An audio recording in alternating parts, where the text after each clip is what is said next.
Hello, everybody, and welcome back to the Oswego Blizzards Dynasty. I know it's been a while, and we are going to be hopping right into Week 15 recruiting after a month away. We did not have a game in Week 15, so we are going straight into the offseason looking at Week 15.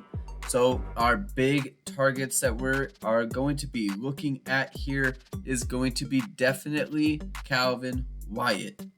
We've been toe-to-toe with Rutgers the entire season, and it is now time for us to try and take back our lead that we've had after he had a fantastic visit with Rutgers. A couple other notable people that we are going to be looking at. We are going to be dropping out of the battle with Ryan Wilson and trying to save a couple more of our budget points, as we are probably not going to be taking down Central Michigan, and we just don't have enough scholarships to keep him going. Another person that we are going to be trying to go after is Sylvester Johnson. One tactic that we are going to be looking at this week is to put a lot of points onto Sylvester Johnson this week to try and close the battle this week so that we don't have to use any of our budget points in the offseason to try and snag him and spend most of those points instead on Calvin Wyatt. We did think about going to 500, but 350 hopefully is going to do the job. Another thing we're going to be looking at here is our wide receivers. We need a wide receiver according to our needs. So we're going to be looking either at Pierre Horton or Chad Miller. They're about the same type of player. However, Pierre Horton is a true freshman, whereas Chad Miller will be a JUCO sophomore coming into this next season. One thing that we do need to think about with this battle is that Chad Miller does have that catch in traffic rating that is definitely higher than Pierre Horton. Pierre Horton has D's on every other receiving attribute, but Chad Miller has an attribute that is above the D's. And on top of that, we are very much further along with Chad Miller than we are with Pierre Horton. So we are now going to start putting some recruiting points into Chad Miller and are going to try and snag him this week and not need to spend any points in the offseason with him. And with that choice of going after the wide receivers, we are going to end up dropping Brett Muhammad, as we do not have the room in our scholarships to be able to go and pick him up. So that will take us to the end of Week 15 recruiting. We are going to leave just about 5 recruiting budget points after this week that we can bring over into our off season to try and give us that little extra leg that we need to try and pick some guys up in this off season. This is a huge recruiting class for us. Hopefully it comes out to play. So that will now lead us into the off season, and we will start out in week 1 of the off season looking at the players that will be leaving our team this year.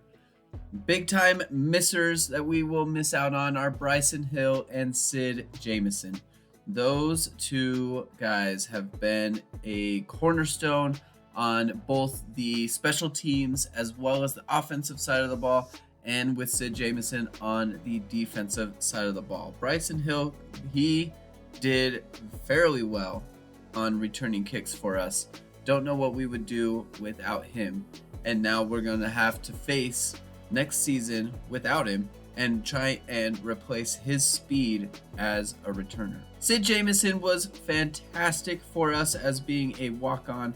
He performed. He was the center stone of our defense and really led what we needed our defense to do, and has developed a decent defensive lineman in Vander Meulen, as he will be coming back next year.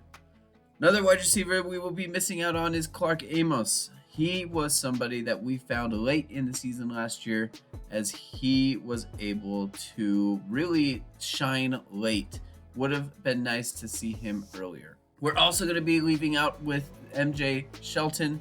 He's somebody that played okay enough on the outside at the corner. He is going to be able to end his career with interceptions and fumble recoveries. Another one that we're going to be leaving out that we are going to talk about is Timmy Flanagan. It has been nice being able to have Timmy Flanagan. This last year, we really tried to focus less on passing the ball and more on the running of the ball. And he saw a huge step forward that way. Most of those rushing yards that he lost in that first season was because of sacks. And that second season, it has been nice to have him. Injuries really derailed his career with us. And that will just about do it for this week of the offseason and the players leaving. We are forever indebted to a lot of these guys that are leaving us, as they are the walk-ons and the surefire players that have played incredibly well for us and really tried to improve the team as we go into this year 3 season. So now we move into the off-season recruiting and looking at our cleaned up board. We will be dropping off a couple of these that are not being offered the scholarships. We are going to be dropping Scott Miller and Hank Parks in this one, as we will be focusing our efforts into Sylvester Johnson, Chad Miller, and Calvin Wyatt. We're also going to be dropping out on Pierre Horton, as we are going to be going after them. Unfortunately, we are not able to pick up Sylvester Johnson or Chad Miller in week 15, and instead are going to be focusing in on these guys. So first guy we're going to be looking at is Chad Miller. He is somebody that we could probably wrap up very easily. Still want to put a good, decent amount of points on him, so we're going to start out with 500 on him. Sylvester Johnson is another one. We are pretty much assured him, so we will also go 500 to start. And this is where the action really starts, is with Calvin Wyatt. Now we can apply the rest of our budget really to try and pick up him. Now we are still very limited in our off season, so we've got 12.7 points that we get to work with. Right now we're a little bit under, so we can start to wiggle around and get those points a little bit up that way. So we're going to start with 5,000 at Calvin Wyatt, and we're just going to adjust our other guys that we're pretty much set in stone on to try and be able to get the points. We want to put as many points as possible into Calvin Wyatt so that we can be able to win the battle against Rutgers. It will be huge to be able to have a fullback on our roster that is not a walk-on.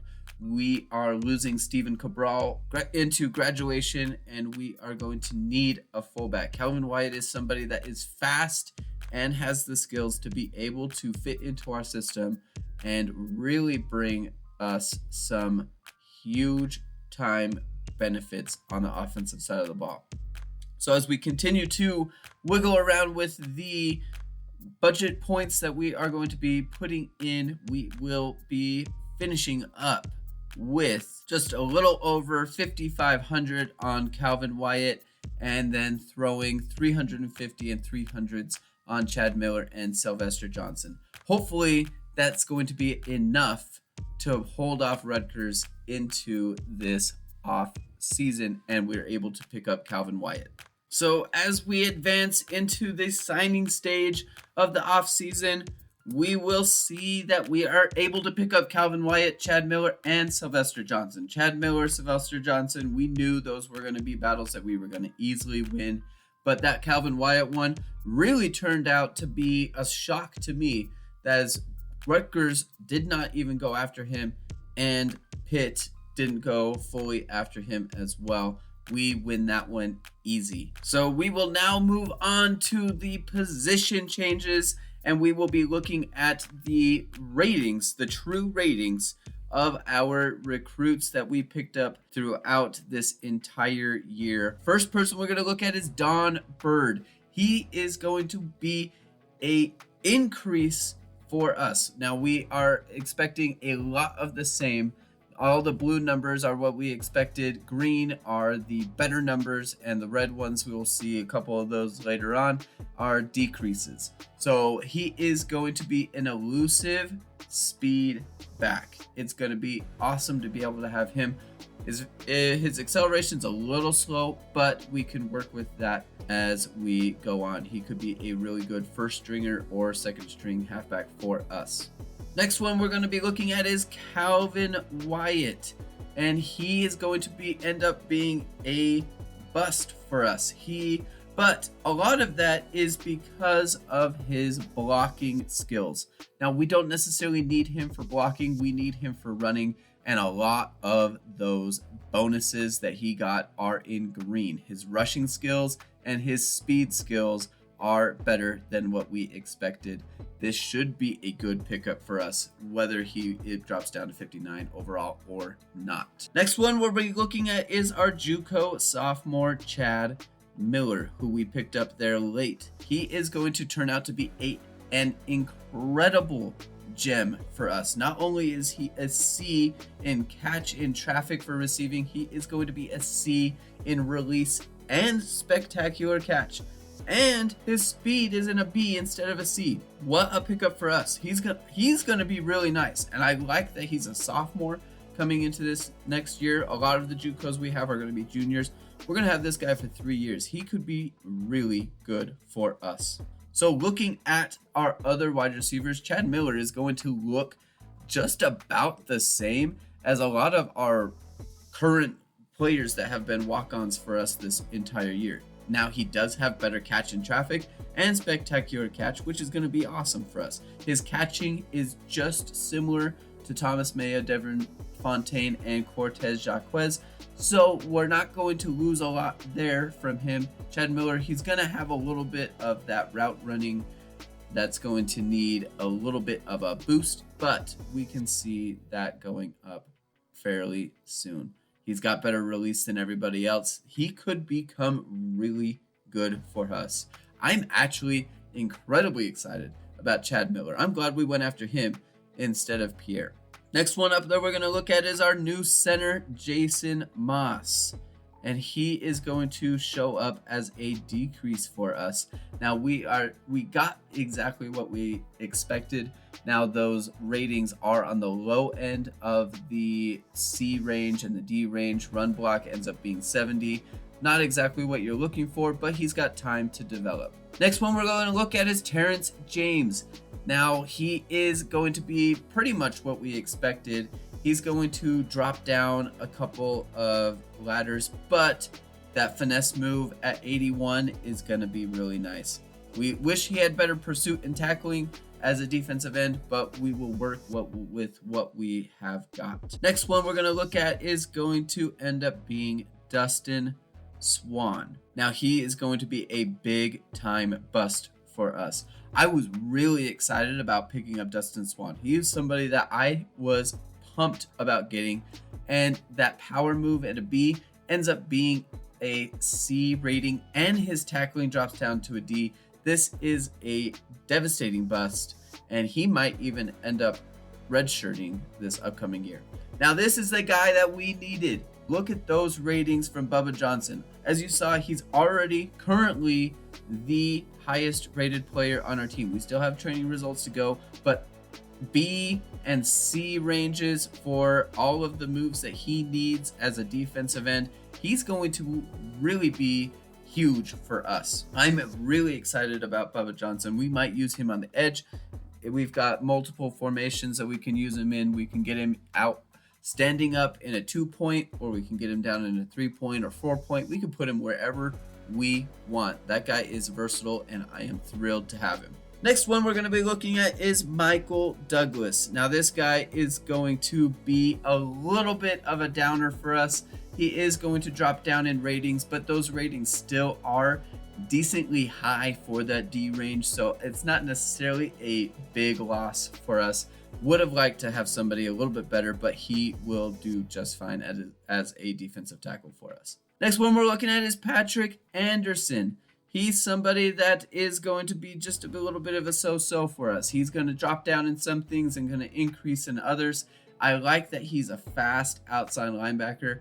I like being able to have speed on the edges. We're just kind of a speed team, so it's nice to be able to have a little bit of that going for us. A C in block shed, that's going to be really nice. Shane Butler is going to be the other outside linebacker we'll look at, and he is going to be a gem for us. Tackle up into the B's, play recognition at 73, pursuit's not terrible, his block shedding is awesome. He could be really good for us. Speed is up there. He's still a little bit slow, but that's still fast for a linebacker. He's going to look really nice. Now, one of our newcomers, Sylvester Johnson, he's going to be our highest rated corner from our recruiting class so far. And he's got C's along the board in coverage, which is going to be nice. 88s on speed. He could be decently good for us. Next one up is going to be David Peterson. He's going to be a sophomore coming in. Would have liked to have that zone coverage actually stay in the C range, but having a 71 in man coverage and 70 in press, that's still going to be decent for us, and he's got time to develop as a sophomore.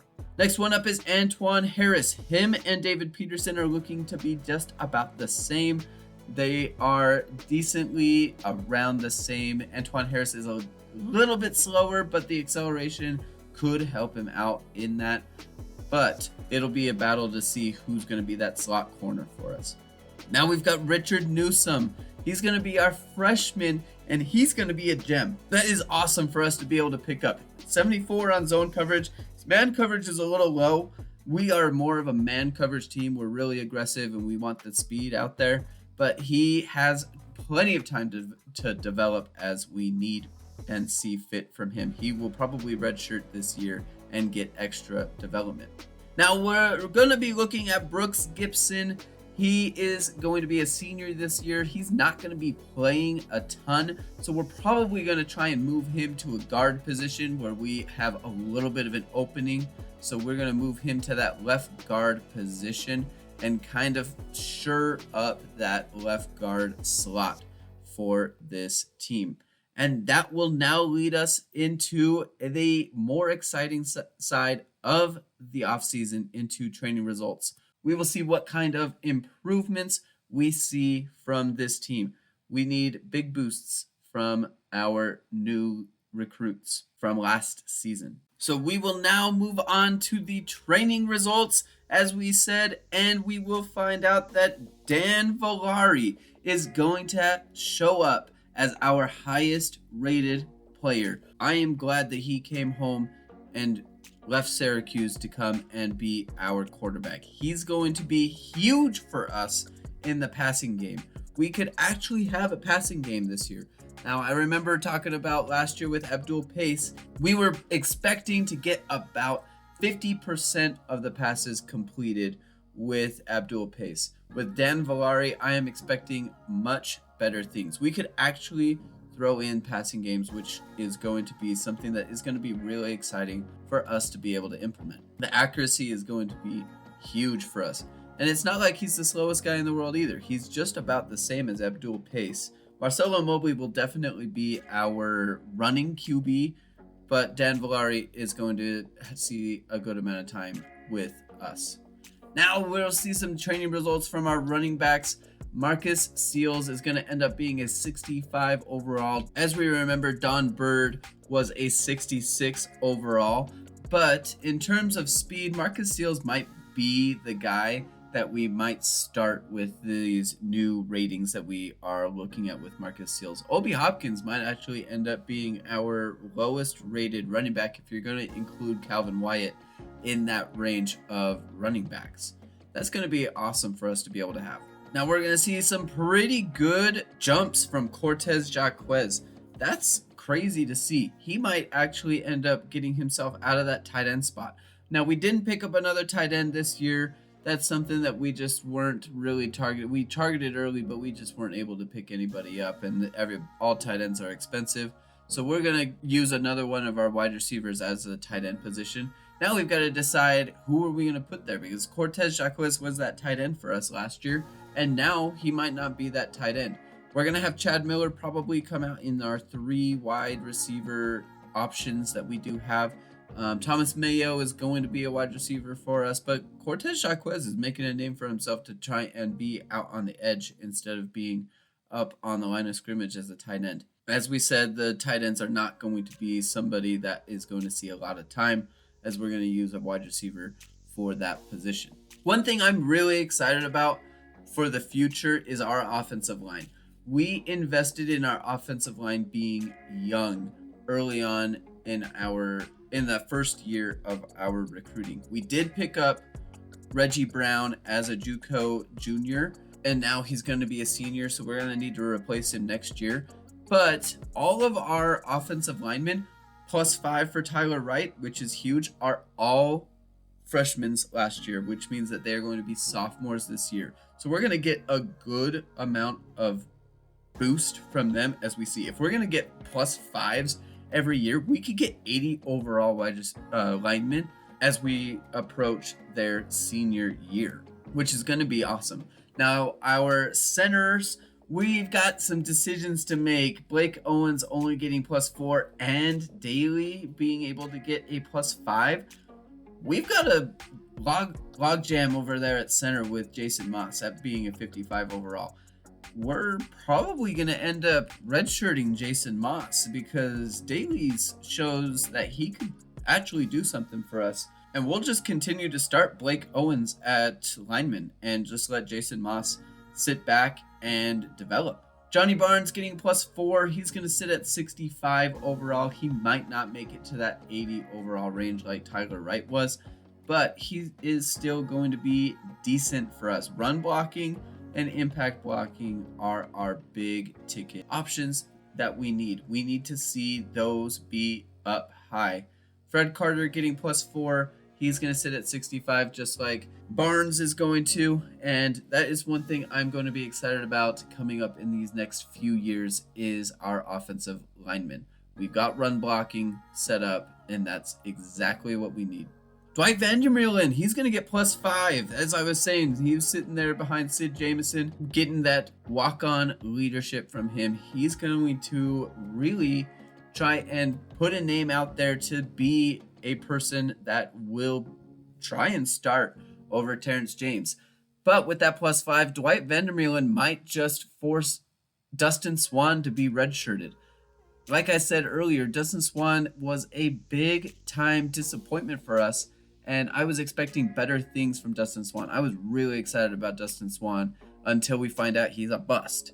So Dwight Vandermeulen, he really came on last year. He might actually see some time for us. I'm actually really excited about Dwight Vandermeulen with that +5. Looking at the right ends, doesn't matter right here. We see a little bit of a boost from everybody here.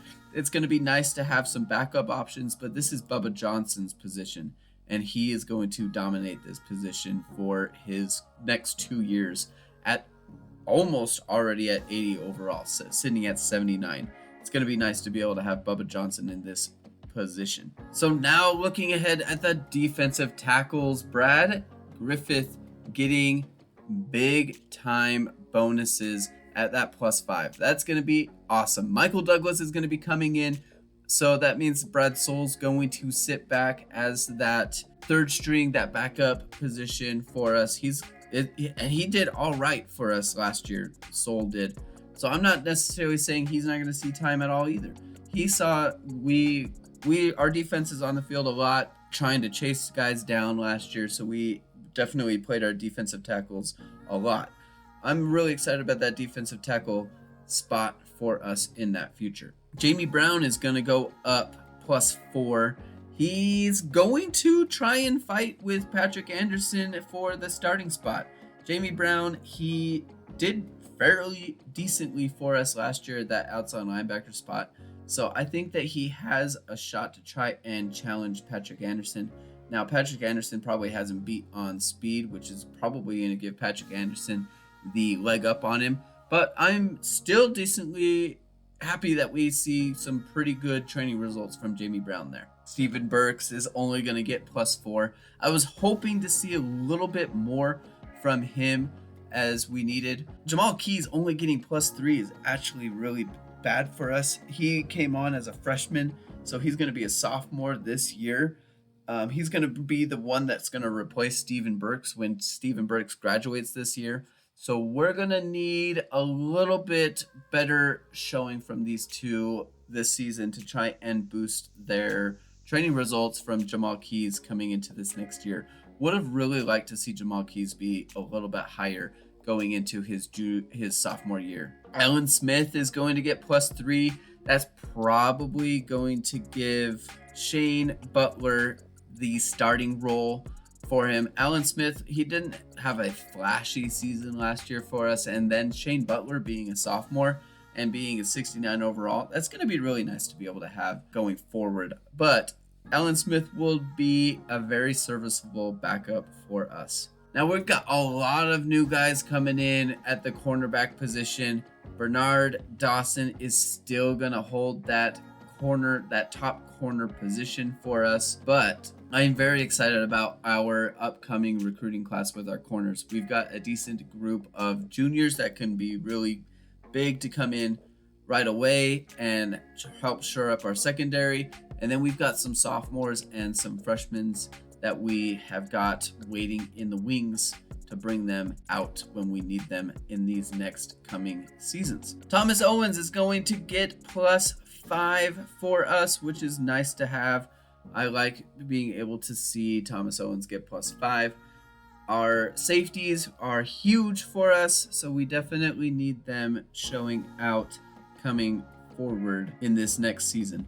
Our defense, I am really excited about our defense. We have I know that we said we have an entire new look last season, but we have even better guys coming in this year. We've got a lot of linebackers that are really going to be pushing to be starters against what we had last year. Our defensive line is definitely going to take a step up this year. Bubba Johnson's going to really lead that one, so I'm really excited to see what Bubba Johnson gets to do for us. And Daniel Schaefer getting a +5 is also going to be really nice for us to be able to get. I think that our defense could see a little bit of a leg up this season, so hopefully we're going to have a little bit better of a season this year. I'm not expecting a huge jump from being 20 on a 24 losing streak, but I am expecting to see a little bit of a jump up because of our defense.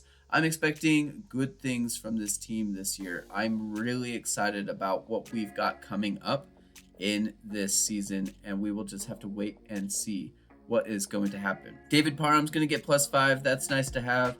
We need the kick power. That's going to help us tremendously as we need. Greg Thompson +4. That's 72. He's going to be our kickoff guy. So it's going to be nice to be able to have just a little bit extra power that we need. Would love to get the ball into the end zone. That's something that we really need from our team. So that will take us into our coaching upgrades, as we are going to flip the coin to see what we are going to get, whether it is going to be the game. We already flipped the coin, so it's already heads, so we know it's going to be game management, and it will determine what we will get, and we're going to get Road Warrior on that coin flip. So we are going to have Road Warrior for us. So now looking at our defensive coordinators, as we fired our defensive coordinators this last upcoming season. So we will hit the randomizer to see if we get any upgrades. We will not get any upgrades for our defense, and we will again do the same for our offensive coordinator, Kevin Reiner. We will hit that randomizer and we will come up with nothing again, so our coordinators will not have any bonuses. So that will take us out of our off season and move us into the preseason.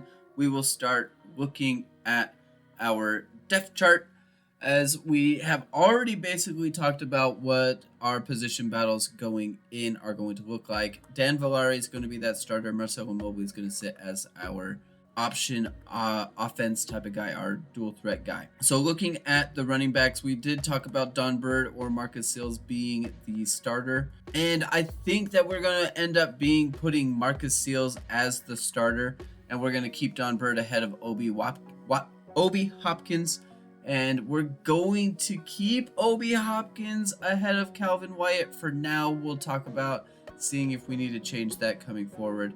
But Calvin Wyatt will be that fullback for us. We need to get him out on the edge. That's where he's going to be the best for us. Chad Miller is going to take that third spot, and I think that we have decided that we're going to put Devin Fontaine at that tight end position. He's got the height and the body to really play that tight end position more so than Cortez Jacquez. So we're going to go ahead and throw him into that spot. Thomas Mayo is too good to put on the line. We're going to keep him out on the edge and be our guy. But Thomas Mayo and Cortez Jacquez are going to be really nice to be able to have working together. So now we get to the exciting part that I am really excited about. We have retooled our entire defense. I'm really excited about the defense. We are probably going to be, like I said, we're going to be redshirting Dustin Swan, so you're not going to see him on our depth chart as he's going to be taken off.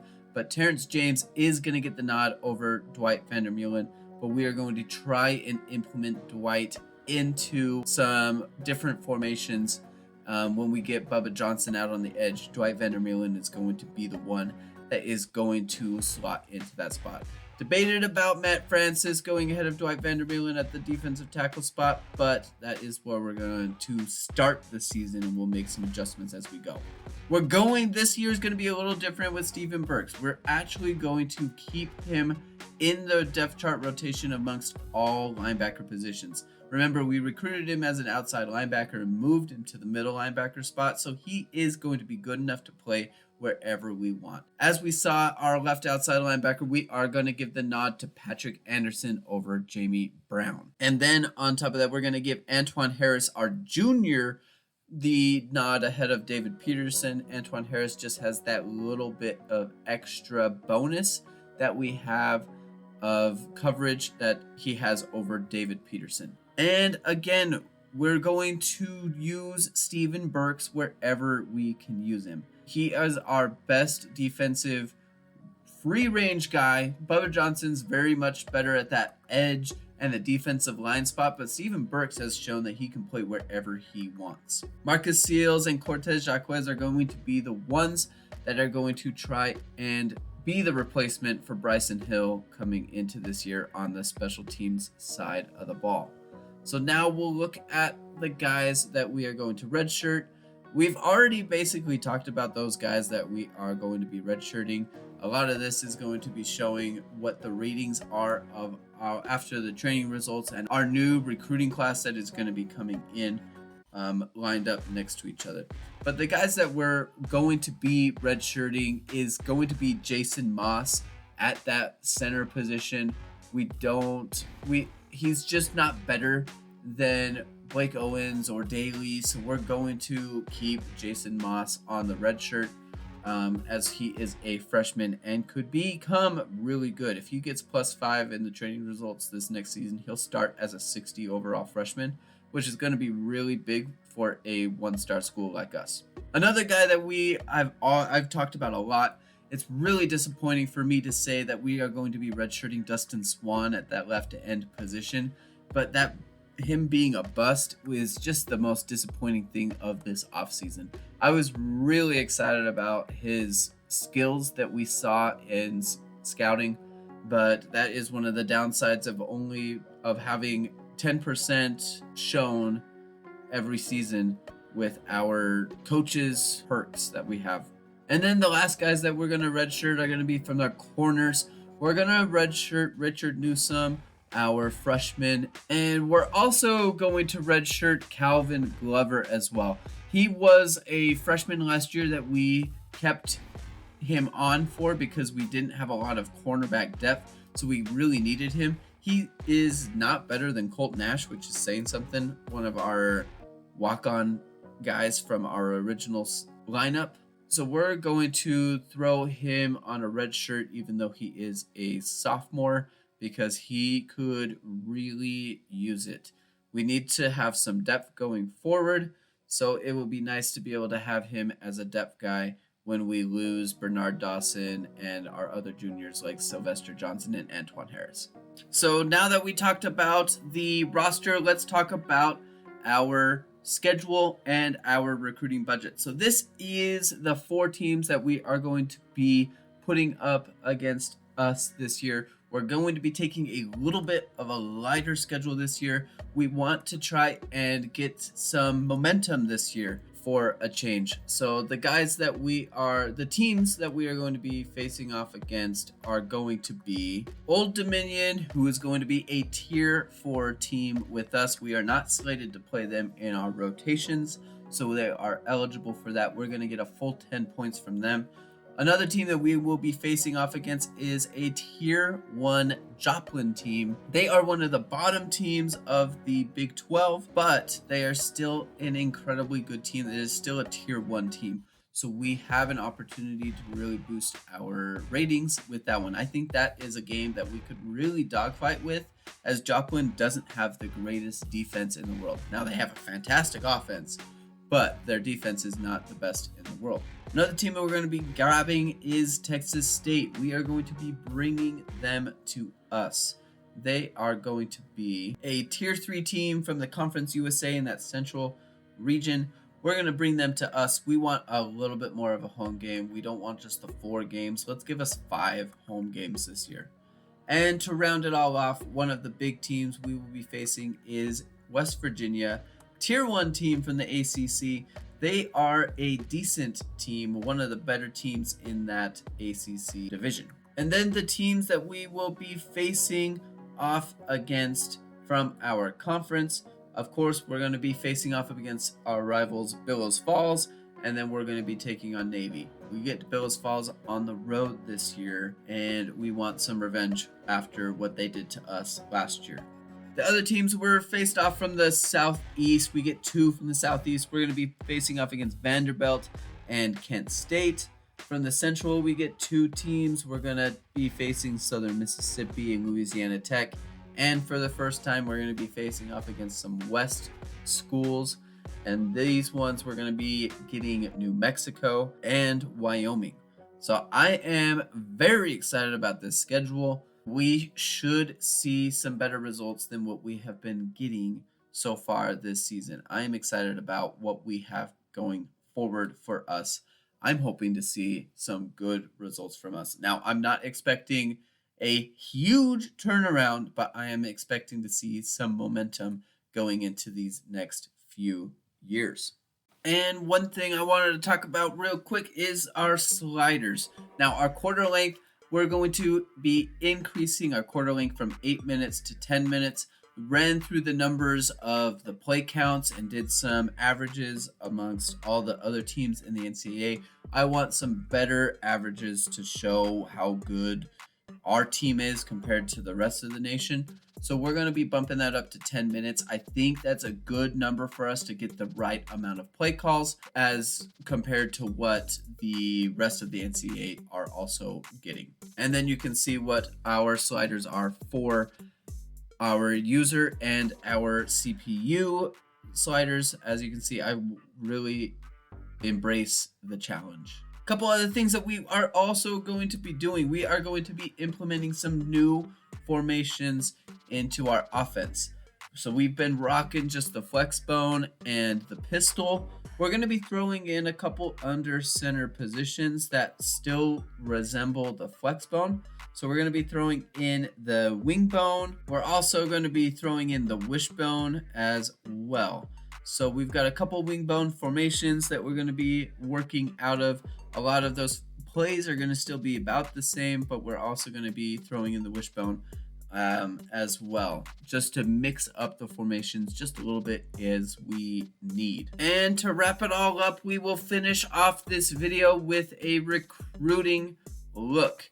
We're going to look at our pipelines to see what our neighbors are going to be so that we know how much we're going to be spending and where we're going to be going. Now, our budget this year is going to be really low. It's about cut in half from what it was last year. We're going to be starting with 67 recruiting points. So we are going to be hard pressed coming into this year. So we don't have a game in the first week. So we're going to be looking at our board in this first week and what we've got going for us. Our 2-star that we are going to be going after is going to be a tackle this year. He's going to be a left tackle for us that is going to fill in for our senior on the defensive line. There were a couple options that I debated about coming in for our 2-star recruit. We can only have the one 2-star recruit. As always, my recruiting restrictions that I have for this dynasty are going to be down in the description below. So if you want to look at those, they will be there for you as a reference for this entire season. So a couple of the 2-star recruits I was looking at, he just seemed to be the one that really could make the biggest impact for us. I really wanted to have a freshman, but we do need a left tackle, and he's going to be really good for us. A B on run blocking and an 81 in pass blocking. That's what really sold me on him. He's going to be really good for us in this next year. So looking ahead, this is going to be who we are going to be going after. This is going to be Jackson Tuttle. He is a guy that wanted us from the very beginning. We were number 1 on his board, and he is listed as a pocket passer, but he's definitely not. He's D's on all of the passing stuff, but he runs an option attack at his high school, so we will be utilizing him the most. He is fast.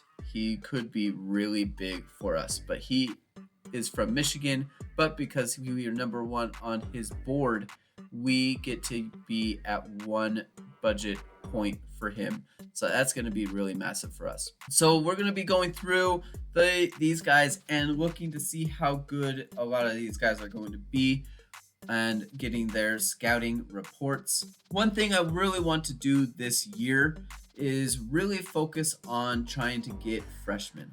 We've got a lot of JUCO guys, we've got a lot of juniors, we've got a lot of sophomores, but we don't have a lot of freshmen. We only have 4 true freshmen on our team. We've got 18 seniors this year, so we've got 18 recruits we can go and pick up, but we've got 30 juniors on our team. We went heavy this last year in our recruiting after JUCO juniors. This is the season that we should see results.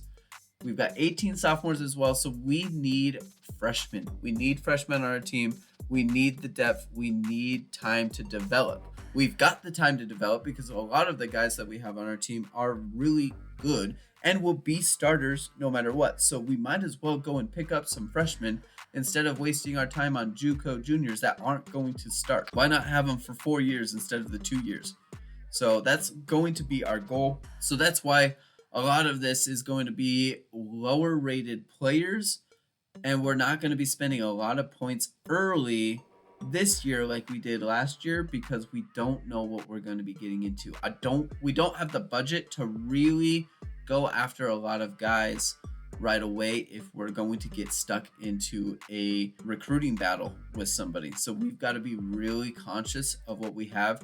And a lot of the times these 1-star freshman guys, they're just not the best in the world. So you don't want to waste a ton of time on them. Now we are going to throw in a couple of JUCO juniors where we see fit. If we've got a position of need, we're going to throw in a couple of those JUCO juniors to really just have them. I would like to have some sophomores if I could pick up a couple of sophomores. We do have Kyle Dunbar, who's going to be a sophomore, but we really are mostly focusing on a lot of freshmen this year. And we're really trying to stay close to home because our budget was sliced in half from last year. So we really need to be really conscious of what we have. We've been blessed with a couple of guys that have wanted to come to our school that are close by. So we have some better recruiting budget points going for us. So that's what we are going to be rocking with. So now we're going to be looking at the position by position and how good the guys are that are going to be coming in and how close we are in the battles. So we're going to just let that one go on through for the rest. But this is going to be our season. We should see some wins this year. We've got a schedule that's set up for us to get some wins. Now, we do have one of the more challenging Tier 4 schedules amongst the Tier 4 teams that we're going to be facing off against. Unfortunately for us, we are facing against some really good teams this year, but we have improved as a team. And I think that with these new formations that we've got and a quarterback that can throw, that's got some we can implement some variability into our offense. So I'm really excited for what we are going to be facing off this next coming year. I am I'm just really excited about what we got coming for us. We have all of the guys that we recruited from year one that are going to be playing. We've got a lot of the guys from year two that are even better, and they're going to be starting. Our defensive line is going to be significantly better than what we've ever seen from this team, which is going to be massive for us because of how bad we are against the run. Our cornerback depth is looking really nice, and we definitely have some wide receivers and running backs that we can really run off of. So I'm really excited about this year. So that will do it for us on this video. If you've made it this far, you are a real one. Thank you for sticking around. And if you are new, subscribe. Make sure you're sharing this with a friend if you really enjoyed it. Leave it a like, as that helps spread this word along. And we will see you in the next weeks of this Oswego Dynasty.